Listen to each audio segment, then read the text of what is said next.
Welcome to మాతృక TV. నేను సుమన్. రాబోతున్నటువంటి ఎమ్మెల్సీ ఎన్నికల్లో పోటీ చేయడం కోసం సుందర్రాజ్ యాదవ్ సార్తో మనం ఉన్నాము. సార్ని మనం ప్రత్యేకంగా పరిచయం చేయాల్సిన అవసరం లేదు. వరంగల్ ఉమ్మడి జిల్లా వ్యాప్తంగా మంచి పేరుకి చిరునామాగా మనకి సుందర్రాజ్ సార్ గారిని మనం చూడొచ్చు.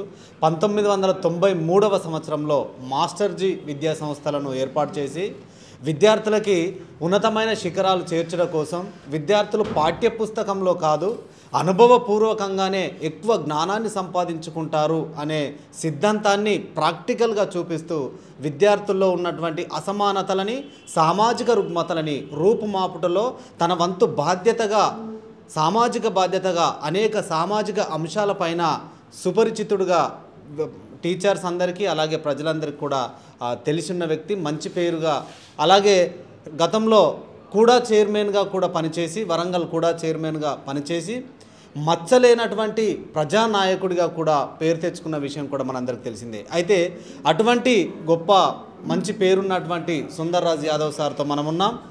సో మరిన్ని విషయాలు ఎమ్మెల్సీ ఎన్నికల పట్ల ఎందుకు పోటీ చేయాలనుకుంటున్నారు, ఒకవేళ పోటీ చేసి గెలిచినట్టయితే ఏ మార్పులు తీసుకొచ్చే ప్రయత్నం చేస్తున్నారు, ఎవరెవరు మద్దతు ఇస్తున్నారు, ఏం చేస్తున్నారు అనే పూర్తి విషయాలు మనం తెలుసుకునే ప్రయత్నం చేద్దాం మాతృక టీవీ తరఫున. సార్ నమస్కారం. సార్ మీరు ఎమ్మెల్సీ ఎన్నికల్లో పోటీ చేసేదానికంటే చేస్తున్నారు అనే విషయం మాకు తెలిసింది. అయితే ఇంతకుముందు మీ రాజకీయ భవిష్యత్తు ఎలా ఉండేది, మీరు ఇంతకుముందు ఏం చేసేవారు? నేను దాదాపు 1992కి వెళ్ళి విద్యా వ్యవస్థలో అప్పట్లో కంప్యూటర్స్ క్రేజీ ఉండే, ఎందుకంటే ఉద్యోగాలు ఏది రావాలి అంటే కంప్యూటర్స్ కోర్స్ చేస్తేనే కంప్యూటర్స్ జాబ్ వచ్చే అవకాశాలు ఉండే. సో 1992 ఒక ట్రైనింగ్ సెంటర్ ఎస్టాబ్లిష్ చేసి, ఎందుకంటే ఎంప్లాయ్మెంట్ జనరేషన్ అనేది ఐటీ సెక్టర్లో బాగున్నప్పుడు ఎవరికి తెలియని కాలంలో 1910 ట్రైనింగ్ సెంటర్ తర్వాత 93లో డిగ్రీ కాలేజ్ ఎస్టాబ్లిష్ చేసి మాస్టర్జీ డిగ్రీ కాలేజ్ ఎస్టాబ్లిష్ చేసి ఆడికెళ్ళి మా ప్రస్తావన మొదలైంది. పోతుంటే మనకేంటి డిగ్రీ పిల్లలు గ్రాడ్యుయేషన్ అయిపోతున్నారు, గ్రాడ్యుయేషన్ అయిపోయింది ఎంప్లాయ్మెంట్ కనబడితేనే మినిమం హైదరాబాద్ పోవాలి. మన వరంగల్ ఎడ్యుకేషనల్ హబ్ అని మనం చిన్నప్పటికెళ్ళి వింటాను. ఇండస్ట్రియల్ హబ్ లేదు, ఎంప్లాయ్మెంట్ హబ్ లేదు, ఉన్న కాస్త ఆజంజామీలు పోయింది.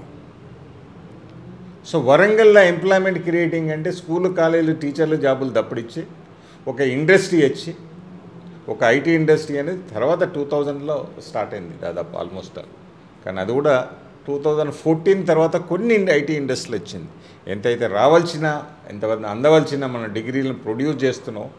మన దగ్గర Kakatiya university pharma department is one of the best department in whole India. Pharmacy పిల్లల్ని ప్రొడ్యూస్ చేసేది బెస్ట్ కంట్రీలో ఏ యూనివర్సిటీ అంటే Kakatiya university. But we doesn't have any single pharma company in Warangal. అంటే ఆలోచన ఎంత ఉండేది, మన చదువుకున్న పిల్లలు ఎటుపోతున్నారు, వాళ్ళకు ఉద్యోగాలు ఏంటి అనేది ఒక ఆలోచన ఉండేది. 2005లోనే మీరు చూస్తే మా మాస్టర్జీ బిల్డింగ్ కూడా ఐటీకి తగ్గట్టు మేము బిల్డింగ్ ప్లాన్ చేసాం.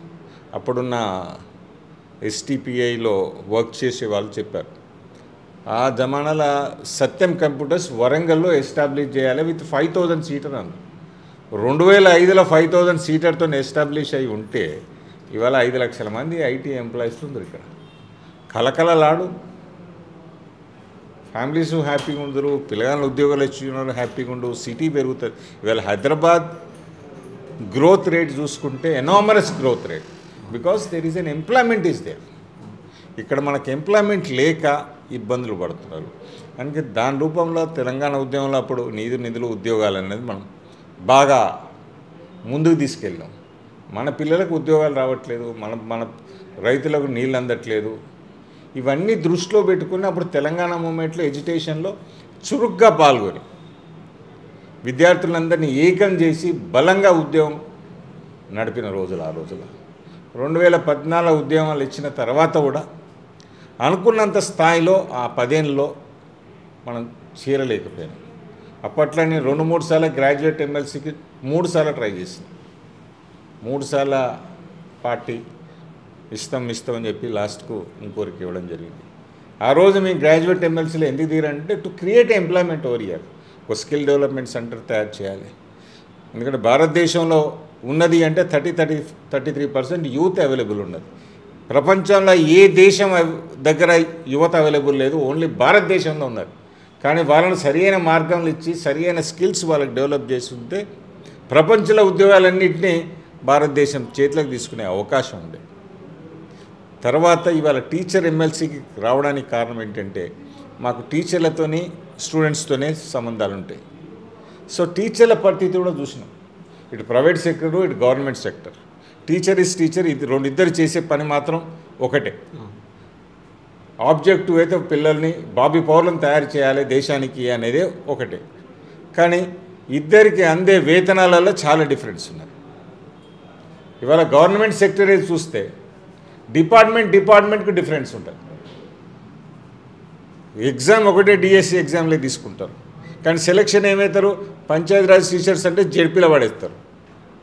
సిటీలో గవర్నమెంట్ హై స్కూల్ అంటే వీళ్ళని ఒక సెక్టర్ ఉంటారు. వీళ్ళకిచ్చే ప్రమోషన్లకు వాళ్ళకిచ్చే ప్రమోషన్లకు చాలా తేడాలు ఉంటాయి. ఒకటే సెలక్షన్ త్రూ అయినప్పుడు, ఒకటే సిలబస్ టీచ్ చేసినప్పుడు ఈ విభేదాలు ఏంటి, ఈ డిఫరెన్స్లు ఏంటి? నాయకులు దీంట్లోకి ఎలెక్ట్ చేసిన వాళ్ళు, పెద్దల సభలకు పోయిన వాళ్ళు ఇది చర్చించాలి. ఇవాళ టీచర్ రూరల్లో చెప్పినా కొంత ఇన్సెంటివ్ పెరగాలి కదా. జెడ్పీ స్కూల్లో ప్రాధాన్యత ఇవ్వాలి, ప్రమోషన్ల ప్రాధాన్యత ఇవ్వాలి. కానీ ఆ పరిస్థితి ఇప్పుడు లేదే. వాళ్ళకు ఇదివరకు ఓల్డ్ పెన్షన్ సిస్టమ్ ఉండే, తర్వాత సిపిఎస్ అని కొత్త పెన్షన్ సిస్టమ్ తీసుకొచ్చారు. ఎప్పుడైనా ఏ వ్యవస్థకైనా రేపటి రోజు ఒక మెరుగైన పాలసీ రావాలి. ఓల్డ్ పాలసీ కన్నా దారుణంగా వస్తే మేము పాత రోజులే మంచుకుంటారా అంటారు. ఇప్పుడు అందరు ఏమడుగుతున్నారు, టీచర్లు ఎంప్లాయీస్ అందరు ఓల్డ్ పెన్షన్ సిస్టమే పెట్టండి సార్ అంటారు. మరి 30-35 ఏళ్ళ సర్వీస్ చేసిన తర్వాత అప్పుడేదో పెన్షన్ మీద ఆశతో రెస్ట్ ఆఫ్ ద లైఫ్, ఎందుకంటే అప్పుడు కొడుకులు బిడ్డలు ఉన్నా లేకున్నా నాకు సరైన పెన్షన్తో వస్తే ఆ బాధ్యత గవర్నమెంట్ తీసుకుంటుంది. రెస్ట్ ఆఫ్ ద లైఫ్ నేను సెక్యూర్డ్గా ఉన్నా నేను రావాలి కదా. ఇవాళ ఓల్డ్ పెన్షన్ కొత్త పెన్షన్ సిపిఎస్ తీసుకొచ్చే వరకు మాకు వద్దు అని మొత్తుకుంటారు. మాకు ఓల్డ్ పెన్షన్ సిస్టమ్ అని పెట్టాలి. నా ఉద్దేశం ఏంటి, ఎమ్మెల్సీలో అవకాశం వచ్చినప్పుడు చెప్తాం, మీరు దేశానికి ముగ్గురు చాలా ముఖ్యం. ఒకటి రైతు, అన్నం పెట్టేటోళ్ళు, సైనికుడు, దేశాన్ని కాపాడేటోళ్ళు, మూడో వ్యక్తి ఉపాధ్యాయుడు అవుతాడు. అభివృద్ధి చెందిన దేశాలను కనుక చూసుకున్నట్టయితే అక్కడ ఉపాధ్యాయుని చూసే కోణంలో చాలా తేడా ఉంటుంది. మన భారతదేశం, మన తెలంగాణ, తెలుగు రాష్ట్రాల్లో ఉపాధ్యాయులను చూసే వాళ్ళలో చాలా వ్యత్యాసం ఉంటుంది. మనకు ఒక సామెత కూడా ఉంది, మాతృదేవోభవ, పితృదేవోభవ, ఆచార్య దేవోభవ. అంటే అంత సమాజాన్ని ప్రభావితం చేయగలిగినటువంటి ఒక ఉద్యోగంలో, ఒక బాధ్యతలో ఉన్నటువంటి ఉపాధ్యాయుల్లో కూడా ఈ వ్యత్యాసాలు ఉండడం వల్ల అభివృద్ధికి ఆటంకం ఏర్పడుతుంది అని మనం భావించవచ్చు. సహజంగా కదా. ఇవాళ చట్టసభల ఉపాధ్యాయులు లేకపోతే చట్టసభలో మాట్లాడే అవకాశం ఉంటుంది. పోయి అలా పేపర్ చదువుకొని మాట్లాడాలన్నా చదువు చెప్పే టీచర్ కావాలి కదా. ఇలా లీడర్ని తయారు చేస్తానో, ఇంజనీర్ని తయారు చేస్తానో, డాక్టర్ని తయారు చేస్తాను. చలో ఇంజనీరు, డాక్టర్ వీళ్ళ గురించి మాట్లాడకపోవచ్చు, కానీ చట్టసభలో ఎవరైతే ఎమ్మెల్యేలు, ఎమ్మెల్సీలు, ఎంపీలు అవుతారు కదా, వాళ్ళ గురువుల గురించి ఆలోచించేద్దాం. వాళ్ళ తల్లిదండ్రుల గురించి ఆలోచిస్తారు. మీరు మా గురువులు సుఖంగా ఉన్నారా లేదా అని ఆలోచించాలా లేదా? వాళ్ళకి స్పెషల్ ప్రివిలేజెస్ ఇస్తే తప్పేంటి? ఇవాళ దేశాన్ని ఉన్న స్థానానికి తీసుకొచ్చే బాధ్యత టీచర్లు తీసుకున్నప్పుడు ఇవాళ టీచర్లు సంతోషంగా ఉన్నారు. బతకలేక బడిపంతులు అన్నట్టే ఉన్నది. ఇవాళ ఈ టీచింగ్ ప్రొఫెషన్ జనరల్గా డాక్టర్ నా కొడుకు డాక్టర్ కావాలనుకుంటాడు, ఇంజనీర్ నా కొడుకు ఇంజనీర్ కావాలనుకుంటాడు, టీచర్ మాత్రం టీచర్ కొడుకు టీచర్ కావాలని లేదు. ఎందుకంటే దాని మీద ఇంపార్టెన్స్ మొత్తం తగ్గించాం కదా గవర్నమెంట్. ఆ క్యారెక్టర్ని డ్యామేజ్ చేస్తున్నాం మనం. మీరు మీడియాలో పోయి సినిమాలలో చూస్తుంటే ఓ జోకర్ను పెడతారు, ఓ వ్యాంపును పెడతారు. అరే తల్లిదండ్రుల తర్వాత గౌరవించే ఒక క్యారెక్టర్ అది టీచర్, ఉపాధ్యాయులు. మనం ఇప్పటి కూడా పాత టీచర్లు లేదు, వాళ్ళు అచ్చుడుతోనే లేచి కాలు మొక్కుతాం. ఎందుకు? ఆ భక్తి వ్యక్తిగా కాదు, ఆయన ఇచ్చిన జ్ఞానానికి మనం ఇవాళ తల వంచుతాం. కానీ అలాంటి వాళ్ళని కూడా జోకర్ని చేసేది, వ్యాంపులు చేసేది. ఎవరు బాధ్యత అండి ఇది? ఇలా కౌన్సిల్లో వీళ్ళు మాట్లాడాలి కదా. సెన్సార్ బోర్డు లేకుండానే అవన్నీ వచ్చినాయా? మనం ఏమిటంటే విలువలతో కూడిన ఆ టీచర్ సంతోషంగా ఉండా లేదా, ఆ టీచర్కి అందవలసిన బెనిఫిట్స్ అందుతున్నాయా లేవా? వారికి ఒక పాలు ఎక్కువ వేయాలి. ఇవాళ టీచర్లకు రావడానికి ఇష్టంతో రావాలి. ఇవాళ దాని టీచర్ జాబ్ దొరికిందంటే నా లైఫ్ సెటిల్ అని అనుకోవాలి కదా. నేను ఏది దొరకకపోతే నేను టీచర్కి వస్తాను పరిస్థితిగా ఇచ్చింది వారు. ఒక అంబిషన్ కళలని నా ఎంబడి ఇంతమంది విద్యార్థులు ఉంటుంది. గవర్నమెంట్ ఎప్పుడైతే సెక్యూర్డ్గా వీళ్ళని చూసుకోగలిగితే వాళ్ళు సంతోషంగా వస్తారు. మన 317 జీవోని తీసుకొచ్చారు. అది ఎంతమందిని ఇబ్బంది చేశారండి. సర్వీస్ కౌంట్ కాదు, ప్రమోషన్ ఫర్ పనిష్మెంట్ అంటారు వాళ్ళు. మాకు ప్రమోషన్ ఇచ్చి తీసుకుపోయి జిల్లాలు దాటించి పడేసారు. ఫ్యామిలీ ఇక్కడ వాళ్ళక్కడ. మహిళలు కూడా ఎక్కడో దూరం వేసిన తర్వాత ఎప్పుడు మన ఇంటికి పోవాలనే ఆలోచన ఉంటుంది. వాళ్ళు ఒక సంతోషంగా డెలివరీ చేయాలి కదా. సబ్జెక్ట్ అనేది మనసుతో బయటికి రావాల్సింది.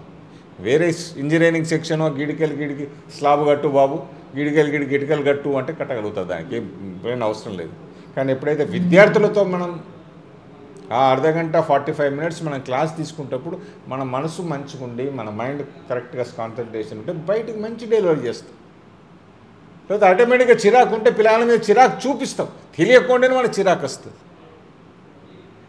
ఎట్టి పరిస్థితిలో కూడా ఎట్లయితే సైనికుడు అక్కడ సంతోషంగా వాళ్ళకి కావాల్సిన ప్రివిలేజెస్ అన్నీ ఇస్తారో మన టీచర్లకు 100% ప్రివిలేజెస్ ఇవ్వాలి. 317 రద్దన చేయాలి, మాడిఫికేషన్ అని చేయాలి. వాళ్ళ ఎంప్లాయీ హెల్త్ ఇన్సూరెన్స్ అన్నది ఎక్కడ వరకు అయితే ఈహెచ్ఎస్ వస్తుంది, 7 అవుతుందండి. అది ఎంతమందికి రియంబర్స్మెంట్ అవుతుంది? ఇవాళ నెలలు సంవత్సరాలు ఆగాలి. ఇవాళ జీపీఎఫ్కు డబ్బులు దాచుకున్న డబ్బులు వాళ్ళు దాచుకున్న డబ్బులు వాళ్ళకి అవసరం ఉన్నప్పుడు అప్లై చేసుకున్న, బిడ్డ పెళ్ళికో ఆరోగ్యం లేనప్పుడు అప్లై చేసుకుంటే వారం రోజుల్లో రిలీజ్ అయ్యింది. ఇప్పుడు నెలలు అవుతానే సంవత్సరాలు అవుతుంది. ఇది ఎక్కడి గవర్నమెంటు? ఆ నాయకులంతా టీచర్లు తయారు చేస్తేనే ఆ నాయకులు ఉన్నారు కదా, ఆ నాయకులను మాట్లాడాలి కదా. అరే వీళ్ళని మాత్రం ఇబ్బందులు పెట్టద్దు టీచర్లని. ఒక్కరైనా మాట్లాడుతున్నారు? ఇవాళ యూనివర్సిటీ పరిస్థితులు ఏంటండి? సెల్ఫ్ ఫైనాన్స్తో సంపాదించుకుంటే మీరు యూనివర్సిటీలు నడుపుకోండి అంట. మేధావులు తయారు చేసే విశ్వవిద్యాలయ పరిస్థితులే ఘోరాతి ఘోరంగా అయింది. ఫండింగ్ లేదు, స్టేట్ గవర్నమెంట్ ఫండింగ్ లేదు, వాళ్ళకి ఫెలోషిప్లు లేవు. సో ఇలా చెప్పుకుంటూ పోతే ఉపాధ్యాయుల్లో అనేక సమస్యలు ఉన్నట్టుగా మీ ద్వారా తెలుస్తుంది. అంటే ఆ సమస్యల పైన మీకు మంచి అవగాహన ఉంది. అంటే మీలాంటి వారికి ఏ పార్టీ నుండి మీరు ఎమ్మెల్సీగా వచ్చే అవకాశం ఉంది? నేను పార్టీలతో కాదు, అసలు టీచర్ల రిప్రజెంటేటివ్గా ఉండాలనుకుంటాను. నేను ఈ పార్టీ వచ్చి ఆయన ఇన్ఫ్లుయెన్స్ చేసి గిది మాట్లాడద్దు అంటాడు, గది మాట్లాడితే గింతే మాట్లాడాలంటాడు. ఇవన్నీ నాకు అవసరమా? నన్ను ఉపాధ్యాయులు ఎన్నుకుంటే ఉపాధ్యాయుల గురించి నేను మాట్లాడతా. ఓన్లీ ఉపాధ్యాయులే కాదు, విద్యార్థి గురించి మాట్లాడతా, అక్కడ ఇన్ఫ్రాస్ట్రక్చర్ గురించి మాట్లాడతా, గవర్నమెంట్లో స్కూల్స్లో ఇన్ఫ్రాస్ట్రక్చర్ గురించి మాట్లాడతా, ప్రైవేట్ స్కూళ్ళ గురించి కూడా మాట్లాడతాం. అక్కడ ఇన్ఫ్రాస్ట్రక్చర్ ఎట్లుంది మాట్లాడతాం. ఆ ఎంప్లాయీస్కు ప్రైవేట్ స్కూల్ టీచర్స్ కూడా రావాల్సింది ఎట్లా బెనిఫిట్ చేయగలుగుతాం. ప్రైవేట్ టీచర్స్ కూడా వెల్ఫేర్ యాక్ట్ ఇంట్రొడ్యూస్ చేయాలి, ఇక్కడ కాదు సెంట్రల్ ఇంట్రొడ్యూస్ చేయాలి. ఎడ్యుకేషన్ సెస్ కింద కలెక్ట్ చేస్తే సెంట్రల్ గవర్నమెంట్ 10 లక్షల కోట్లు ఉన్నాయట అక్కడ. వీళ్ళకి ఇస్తే బెనిఫిట్స్ తప్పేమైనా ఉందా? వీళ్ళు భారతదేశం హ్యూమన్ రిసోర్స్ని తయారు చేస్తున్నారు. మీరు ఒక ఇండస్ట్రీ పెడతానంటే వాడికి కన్సెషన్ రేట్ల ల్యాండ్లు ఇస్తారు, పవర్ ఇస్తారు, సబ్సిడీలు ఇస్తారు. కానీ విద్యార్థులను తయారు చేసే వాళ్ళకి ఏముంది సార్ మీరు ఇచ్చేది? భావి పౌరులను తయారు చేస్తున్నారు, ఇండియన్ ఎకానమీని పెంచుతున్నారు. మీరు ఏం ప్రివిలేజెస్ ఇస్తున్నారు చెప్పండి. ఇవాళ దేశంలో ఎన్నో ఇండస్ట్రీస్ వచ్చినాయి, ఎన్నో బెనిఫిట్లు ఇచ్చారు. దేశం వచ్చిన తర్వాత మీరు ఏం బెనిఫిట్స్ ఇస్తున్నారు? ప్రైవేట్ టీచర్స్కైనా గవర్నమెంట్ టీచర్స్కైనా ఏదైనా మీరు స్పెషలైజ్డ్ బెనిఫిట్స్ వీళ్ళకి ఏమైనా ఇచ్చారా? వీళ్ళైతే 4 ప్లాట్లు ఇవ్వండి, వాళ్ళు కన్స్ట్రక్షన్ చేస్తారు, కాస్ట్ టు కాస్ట్. మన కూడాలు ఉన్నప్పుడు అదే ప్లాన్ చేస్తున్నాము. యాక్షన్ పెట్టి ఎక్కడికో తీసుకుపోకుండా వాళ్ళు కట్టుకుంటారంటే నామినల్ ప్రైస్ ఇవ్వగలిగితే లిటిల్ బిట్ ఎంకరేజ్ చేసినట్టు ఉంటుంది కదా. వీళ్ళకు హ్యాపీనెస్ ఫామ్ అవుతుంది. నేను ఒక 200 గజాలు నాకు ఇస్తారు, మినిమం రేట్లకు ఇస్తారు. బయట మార్కెట్లో 30 వెళ్ళినప్పుడు 3000కి ఇస్తారు, నేను సంతోషపడినా బస్. సార్ వాళ్ళని మనం దగ్గరగా చూసినట్టయితే ఉపాధ్యాయుల్లో ఉన్నటువంటి సమస్యల మీద అత్యంత అవగాహన కలిగిన వ్యక్తిగా మనం సుందర్రాజ్ సార్ను చూడవచ్చు. అయితే ఇంత అవగాహన కలిగినటువంటి వాళ్ళు పార్టీలలో కూడా ఇంత స్పష్టంగా మాట్లాడలేదు సార్. మేము చాలామంది తీసుకున్నాము. సో ఏ పార్టీ మద్దతు లేకుండా గెలుస్తాము ఇప్పుడున్న ఎన్నికల పరిస్థితులలో గెలుస్తామనే ధీమా మీకుందా? దాదాపు 32 ఏళ్ళు ఉన్నాయి ఈ ఇండస్ట్రీస్లో. ఎంతోమంది నా విద్యార్థులు టీచర్లు అయ్యారు. సో బలమైన నమ్మకం మీద టీచర్ల మీద ఉన్నది బాస్. గవర్నమెంట్ టీచర్లైనా ప్రైవేట్ టీచర్లైనా నాకు ఓటేసి గెలిపిస్తారనే నమ్మకం ఉన్నది. ఎందుకంటే ఈ 32 ఏళ్ళ నా జర్నీలో వారితో ఉన్న అనుబంధం, వారికి మంచి చేస్తాను అన్న వాళ్ళ నా మీద నమ్మకం ఉన్నది. కాబట్టి నా టీచర్లే ఇవాళ నన్ను గెలిపిస్తారనే నమ్మకంతో నేను ముందడికి పోతున్నా. Whether it is university teachers కావచ్చు, జనరల్గా ఏమైతుంది స్కూల్ టీచర్ సెగ్మెంట్కి వెళ్ళి వచ్చారనుకోండి, ఆ స్కూల్ సమస్యల పట్లనే బాగా నాలెడ్జ్ ఉంటుంది. మేము స్కూల్ చూసినాం, కాలేజీలు చూసినాం, యూనివర్సిటీ చూసినాం. యూనివర్సిటీ విద్యార్థి పీజీ విద్యార్థి ఏం ఇబ్బంది పడుతున్నాడో తెలుసు, ఆడ ఏ ఇన్ఫ్రాస్ట్రక్చర్తో ఇబ్బంది పడుతున్నారు తెలుసు, ఇటు డిగ్రీ కాలేజీలో ఏమి ఇబ్బందులు పడుతున్నారో తెలుసు, జూనియర్ కాలేజీ తెలుసు, మళ్ళీ స్కూల్స్లో తెలుసు, మళ్ళీ స్కూల్లో సిటీలో ఉన్న గవర్నమెంట్ హై స్కూల్ తెలుసు, పంచాయతీలో జడ్పీహెచ్ఎస్ హై స్కూల్ తెలుసు. బిల్డింగ్ ఉంటే బల్లలు ఉంటే టాయిలెట్ ఉంటే నీళ్ళు ఉంటాయి. సో ఇటువంటి సమస్యల్ని పరిష్కరించడంలో భాగంగా అనేక ఉపాధ్యాయ సంఘాలు కూడా ఉన్నాయి. అంటే అటువంటి ఉపాధ్యాయ సంఘాలని ఏ విధంగా కలుపుకొని అంటే రేపు ఎమ్మెల్సీ ఎన్నికలు ఎలా ప్లాన్ చేసుకుంటున్నారు? ఇప్పుడంటే అందరితో ఇండివిజువల్గా టీచర్ టు టీచర్తోనే మాట్లాడుతున్నాం భయ్య. కలిసి వచ్చే సంఘాలందరినీ మేము మద్దతు తీసుకుంటాం. ఓ మంచి చేయడానికి ఒక అడుగు ముందుకేసిన నా టీచర్ల మీద నాకు నమ్మకం ఉంది, వేస్తారనే భరోసా ఉన్నది, 100% గెలుస్తారనే ధీమా ఉన్నది. సో ఇవన్నిటిని ఆలోచించి వాళ్ళ సమస్యలకు ఫుల్ స్టాప్ పెట్టాలన్నా పరిష్కరించాలన్నా తెలిసిన వ్యక్తిగా కూడా చైర్మన్గా దాదాపు 20 నెలలు చేశాను. ఆ ఏ కుర్చీలో కూర్చున్నా మనం ఎంతవరకు మన మీద డిపెండ్ అయ్యే వాళ్ళకి మనం సాయం చేయగలుగుతాము, ఒక కొత్త ఆలోచనతోని కామన్ పీపుల్కి బెనిఫిట్ చేయడం. ఇప్పుడు టీచర్స్ అంటే కామన్ పీపుల్ కిందకి వస్తారు కదా, లక్షల కోట్లు సంపాదించేటోళ్ళు అయితే ఎవరు టీచర్లు ఉండరు. ఇది కరప్టెడ్ పోస్టులు కూడా కావు, జెన్యున్గా నెల మొత్తం చదువు చెప్తే జీతం పడేది. కానీ ఆ జీతాలు కూడా లేట్ అవుతుంది. వాళ్ళకి సరి అయిన ఇన్ టైంగా వాళ్ళ వేతనాలు రావాలి, వాళ్ళకి రావాల్సిన బెనిఫిట్స్ రావాలి, సిపిఎస్ అలాంటి పెన్షన్ స్కీమ్స్ రద్దు కావాలి, 317G1 మాడిఫై అయ్యాలి, రద్దు అయ్యాలి, మంచి ఇన్సూరెన్స్ స్కీములు రావాలి, వాళ్ళకు ఏ బెనిఫిట్స్ అయితే అందాలనో రిటైర్డ్ అయిన ఇన్ టైంలో రావాలి. ఇంకా ఇది కాకుండా ఇంకా మెరుగైనది మనం ఏం చేయాలనేది కూడా ఆలోచనలు ఉన్నాయి కొన్ని. వచ్చినాక తర్వాత గెలిచిన తర్వాత certainly will try for our best for our teachers. ప్రైవేటులో పనిచేస్తున్న వాళ్ళు కానీ అంటే జీతం పరంగా కూడా చాలా తక్కువ జీతానికి వాళ్ళు పనిచేస్తున్నటువంటి సందర్భాలని, సో పర్టికులర్గా మీరు గెలిచినట్టయితే ప్రైవేటు ఉపాధ్యాయులకి ఎటువంటి మేలు చేకూర్చే ప్రణాళిక సిద్ధం చేశారు? నేను ఆల్రెడీ చెప్పాను, కూడా ఏదైతే ఫైల్ పెండింగ్ ఉందో కాస్ట్ టు కాస్ట్ మా టీచర్స్కి ఇవ్వాలి అని ఏదైతే ప్రపోజల్ పెట్టానో అది 100%. ఎందుకంటే 50 లక్షలు ఉండే ఫ్లాట్ను 30 లక్షలకి ఇప్పించడానికి నా వంతు ప్రయత్నం చేస్తాను. దాంట్లో ప్రైవేట్ వాళ్ళు ఉంటారు, గవర్నమెంట్ వాళ్ళు ఉంటారు. అదే కాకుండా ప్రైవేట్ టీచర్స్ వెల్ఫేర్ యాక్ట్ అని వాళ్ళకు సపరేట్ ఒక యాక్ట్ తీసుకొచ్చి ఇప్పుడు వాళ్ళు కూడా ఇండియన్ ఎకానమీని పెంచుతున్నారు, ఇండియన్ హ్యూమన్ రిసోర్స్ని పెంచుతున్నారు, భారతదేశానికి వాళ్ళు ఎంతో సర్వీస్ ఇస్తున్నారు. కాబట్టి వాళ్ళకి గవర్నమెంట్ సపోర్ట్ తీసుకురావడానికి ఒక యాక్ట్ క్రియేట్ చేయాలి. ఇవాళ ఏదైనా స్కీమ్ కావాలంటే రెండు రూపాయలు ఏదో ఎక్సెస్ చేసి మొత్తం తీసుకొస్తారు బాస్. ఇంతమంది లక్షల కొద్దీ పనిచేసే టీచర్లకు వాళ్ళకి హెల్త్ ఇన్సూరెన్స్ తీసుకురావచ్చు, వాళ్లకు పిఎఫ్ఏ కాకుండా స్టేట్ గవర్నమెంట్ సపోర్టెడ్ ఇన్నేళ్ళు 30 years కనుక టీచర్గా ప్రైవేట్లను పనిచేసినా రిటైర్ అయితే మాత్రం government will take care of it. కొన్ని దేశాల్లో వీళ్ళని విఐపీ లాగా చూస్తారు. అంటే ఇంత సర్వీస్ ఏం చేసినా ఇండియన్ సిటిజన్స్కే కదా, ఇవాళ బాబీ పౌరులకే తయారు చేస్తున్నారు. మీరు గవర్నమెంటే ఇన్ని ఇన్స్టిట్యూషన్ స్టార్ట్ చేసి ఉంటే వీళ్ళందరికీ ఎంప్లాయ్మెంట్ క్రియేట్ అయ్యేది. గవర్నమెంట్తో అక్కడ జాబ్స్ లేక వీళ్ళు ప్రైవేట్లో చేస్తున్నారు. కానీ చేసే ఉద్యోగం మాత్రం బరాబరే కదా, దేశ పౌరులకే ఇది మనం ఇస్తున్నాం విద్య. సో వాళ్ళను కూడా గౌరవించుకునే బాధ్యత గవర్నమెంట్ ఉంటుంది. వాళ్ళకి అందవలసిన వేతనాలు కావచ్చు, వాళ్ళకి అందవలసిన బెనిఫిట్స్ కూడా 100% ప్రైవేట్ టీచర్స్ కూడా మేము చేస్తాం. స్పెషల్ యాక్ట్ కూడా ప్రైవేట్ టీచర్స్ వెల్ఫేర్ యాక్ట్ కూడా తీసుకురావడానికి ప్రయత్నం చేస్తాం.